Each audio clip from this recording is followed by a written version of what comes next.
विश्व प्रसिद्ध तीर्थ नैमिषारण्य में स्थित व्यास पीठ के महामंडलेश्वर विश्व विख्यात कथा व्यास पीठाधीश्वर अनिल शास्त्री इस साल 84 कोसी परिक्रमा नहीं करेंगे।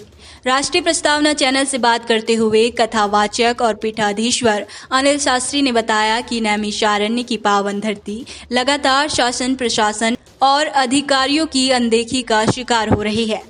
परिक्रमा मार्गों की हालत जर्जर है। पड़ाव स्थलों की जमीनों पर लगातार अतिक्रमण हो रहा है।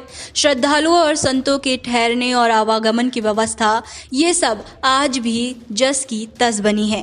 देश ही नहीं विदेशों से आने वाले संत श्रद्धालु इस अव्यवस्था से परेशान हैं। और क्या कुछ कहा पीठाधीश्वर अनिल शास्त्री ने, सुनिए।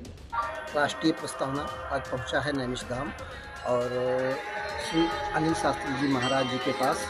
और महाराज जी के बारे में 2-3 दिन से सोशल मीडिया पर चर्चा सुन रहे थे कि परिक्रमा की अव्यवस्थाओं को लेकर महाराज जी ने मना कर दिया है कि मैं इस वर्ष 84 कोसी परिक्रमा नहीं कर पाऊंगा, क्योंकि रास्ते, बिजली और कई अन्य अव्यवस्थाओं को लेकर जानकारी मिली थी। इस विषय पर महाराज जी से मिलने आए हैं नैमिषधाम और हमारे साथ में हैं महाराज जी अनिल शास्त्री जी, जिनसे जानना चाहेंगे कि ऐसी क्या दिक्कत है कि महाराज जी आप परिक्रमा से जाने से परहेज कर रहे हैं। आज बड़ी प्रसन्नता है कि राष्ट्रीय प्रस्तावना चैनल आज हमारे यहाँ दूसरी बार आया है और पहले भी हम मुखातिब हो चुके हैं और सब नैमिषारण्य के तीर्थों की ओर से बहुत इस पर प्रसारण होता रहा है, सूचनाएं दी गई। और हमारे इस परिक्रमा में यही कहना है कि जो 84 कोस यात्रा है वो बहुत पवित्र यात्रा है। हम बार बार बोलते हैं कि ये लगभग 12 करोड़ 50 लाख वर्षों से अधिक प्राचीन यात्रा है और इस यात्रा में दर्शनार्थी यहाँ आते रहते हैं, परिक्रमा करते हैं, तो सब अपने अपने रथों को लेकर के आना चाहते हैं। हमसे वार्ता भी हुई। देश विदेशों के लाखों श्रद्धालु यहाँ आते हैं, लेकिन उनका मार्ग अगर साफ़ सुथरा नहीं है, उनके रथ हैं, उनके वाहन हैं, अगर नहीं जा पा रहे हैं तो वो अपने परिक्रमा को वापस ले जाते हैं। जैसे हरैया पड़ाव पर गए, हरैया पड़ाव हरदोई ज़िले में आता है, तो हम भी गए थे पिछली बार और हमने अनुरोध भी किया था वहाँ के सब अधिकारियों से, जिला पंचायत से कि ये रास्ता इसको क्लियर कर दिया जाए। और जब वो नहीं मिला तो वापस हम कोरोना गए, कोरोना से हो करके और प्रताप नगर चौराहा होते हुए हमारा रास्ता जो था, हमारे गाड़ी, हमारे वाहन दूसरे मार्गों से गए।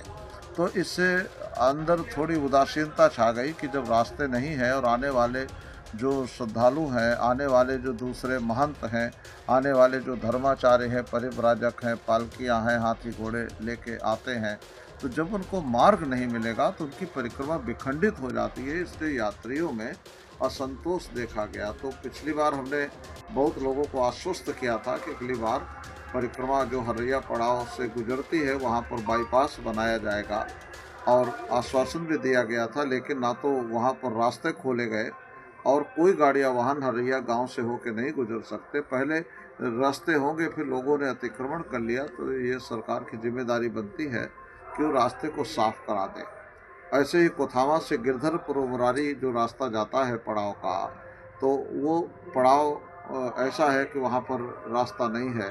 रथ प्रताप नगर चौराहा बेनीगंज होते हुए ले जाकर गिरधरपुर ले जाते हैं। तो जो परिक्रमा मार्ग है तो इतना कंजेस्टेड है कि वहाँ रथ नहीं जा सकते, गाड़ियाँ लुढ़क जाती हैं, फंस जाती हैं और फंसने से बहुत सारी दिक्कतों का सामना करना पड़ता है। हम लोग रथ लेके नहीं जा सकते थे।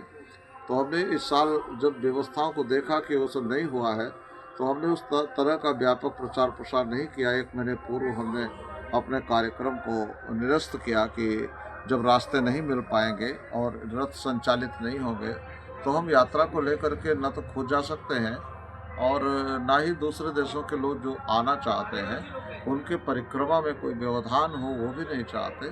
उनके पास रथ हैं, ट्रक हैं, उनके सब साधन जाते हैं और उसी मार्ग से गुजरते हैं, तो उसकी बड़ी दिक्कत है। रास्ते में गंगा सागर तीर्थ पड़ता है, कपिल मुनि का आश्रम पड़ता है, तो वो सारे जो तीर्थ स्थान है जहाँ यात्री दर्शनार्थ जाते हैं, स्नान करते हैं, मार्जन करते हैं, तो उन सब से यात्रा में हम सब लोग वंचित हो जाते हैं।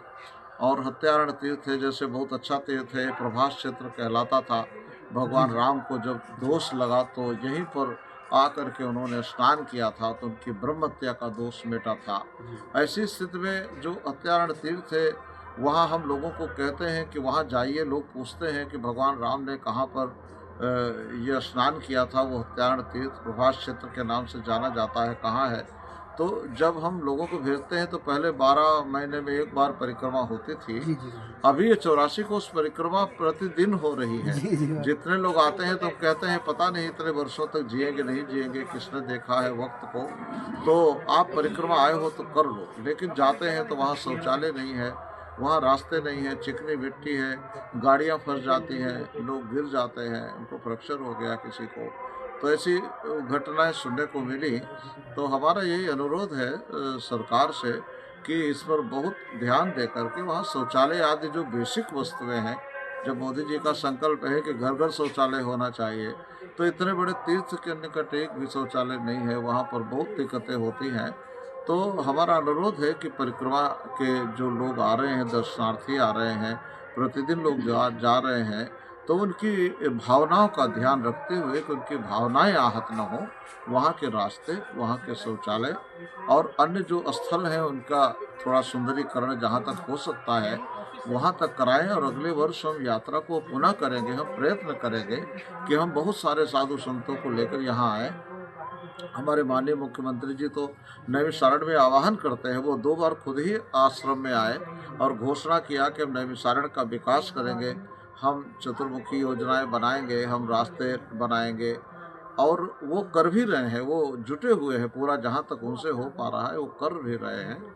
लेकिन जो स्थानीय प्रशासन है उनको थोड़ा इस पर ध्यान देना चाहिए। थोड़ी उदारता दिखा देंगे तो जो जन भावनाएं उनकी हीनता हो जा रही है। वैसे भी धर्म को लोग कम वो करते हैं, लेकिन अब जब लोग आएंगे सुविधाओं को नहीं पाएंगे, जब वहाँ शौचालय जैसे बेसिक वस्तुएं नहीं होंगी, तीर्थों में जल नहीं होगा, साफ सफाई नहीं होगी, तो आने वाले लोगों की भावनाएं आहत होती हैं। तो हमारा यही कथन है कि व्यवस्थाओं को जो सरकार है वो उसे दूर करे।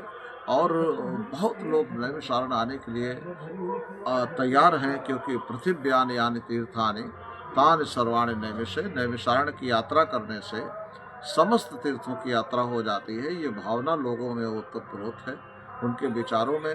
तो हम यही अनुरोध करते हैं कि इस बार परिक्रमा का जो ये हरैया पड़ाव है, कुथावा पड़ाव से गिरधरपुर के बीच के मार्ग हैं, तीर्थ हैं, इनको थोड़ा ठीक करा दिया जाए, रास्ते ठीक करा दिए जाए। तीर्थों में माना कुछ कम ज़्यादा होगा, कर लिया जाएगा, लेकिन रास्ते सुदृढ़ होना चाहिए जिससे हमारे वाहन, हमारे रथ वहाँ पर सुगमता से चले जाएं और हमसे कोई तीर्थ ना छूटे, कोई मंदिर ना छूटे। जिनकी भावनाओं को लेकर इतनी दूर दूर देशांतरों से लोग आते हैं, तो वो वहाँ तक पहुँच जाएं और वहाँ रुक करके वो स्नान मार्जन तर्पण करें, दान दक्षिणा करें।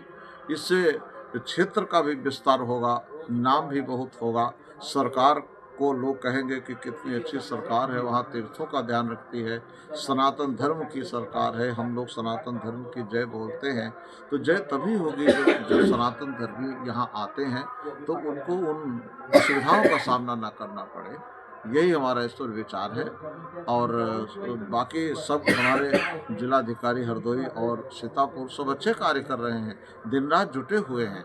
लेकिन जहाँ पर विकृति होती है, जहाँ कुछ होती है, तो हम लोगों को अनुरोध करना पड़ता है जिससे उनके संज्ञान में आ जाए और वो उस व्यवस्था को ठीक कर सके। उससे जिले के जिलाधिकारियों की तौहीन नहीं, उनका नाम होता है कि यहाँ के अधिकारी बहुत प्रबुद्ध हैं, बहुत जागरूक है और कर रहे हैं। तो हमारा सबसे यही अनुरोध है कि वो मार्ग को व्यवस्थित कर दें। जहाँ जहाँ अतिक्रमण हो गया है हरैया में, कुथावा से गिरधरपुर के मार्ग में, तो वहाँ वो सारी चीज़ों को ठीक कर दें। उससे जो है रास्ता व्यवस्थित हो जाएगा। फिर 1 वर्ष का समय है, आगे मार्ग व्यवस्थित होंगे तो हम सब लोग अगली वर्ष यात्रा निकालेंगे और सुदूर देशों से संतों को आवाहन करेंगे। वो अपने अपने रथों को लेकर के नैमिषारण्य की ओर आना चाहते हैं और हम चलेंगे तो वो हमारे साथ यात्रा करने के लिए सब तैयार हैं। तो हमारा ये अनुरोध है। और आपने हम राष्ट्रीय प्रस्तावना चैनल ने आके पूछा तो बहुत प्रसन्नता हुई और मैं बहुत गौरवान्वित महसूस कर रहा हूँ कि आप सब लोग हमारी जो आर्त वाणी है वो जन जन तक पहुँचा पा रहे हैं और उससे हमारे अधिकारी जो हैं इससे वो रुष्ट ना हो, वो ये सोचे कि हम लोग मार्गदर्शक हैं समाज के, और अगर हम देखते हैं वैसा बोलते हैं तो उससे उनको कार्य करने में बहुत सहूलियत होगी। ये थे हमारे अनिल शास्त्री जी महाराज जी नैमिष से। परिक्रमा की व्यवस्थाओं को लेकर थोड़ा चिंतित दिखे। उनका कहना था कि जो संत महात्मा या श्रद्धालु जो भी परिक्रमा क्षेत्र में आते हैं उनको किसी भी प्रकार की कोई असुविधा न होने पाए, इसके लिए महाराज जी लगातार शासन प्रशासन अधिकारियों से वार्ता करते रहते हैं और अधिकारियों के संपर्क में भी लगातार हैं कि व्यवस्थाएं बेहतर से बेहतर की जाएं। और हमने महाराज जी से जाना कि क्या दिक्कत, और हरदोई जिले का बड़ा पौराणिक स्थान है श्री हत्यारण तीर्थ, जिसके लिए भी महाराज जी ने लगातार शासन प्रशासन से वार्ता की है और व्यवस्थाओं में महाराज जी ने कई बार जिलाधिकारी को भी बात की है और आगे भी करते रहेंगे। महाराज जी ने बताया कि जल्द व्यवस्थाएं ठीक कराई जाएंगी। ये है राष्ट्रीय प्रस्तावना पंकज सिंह चौहान।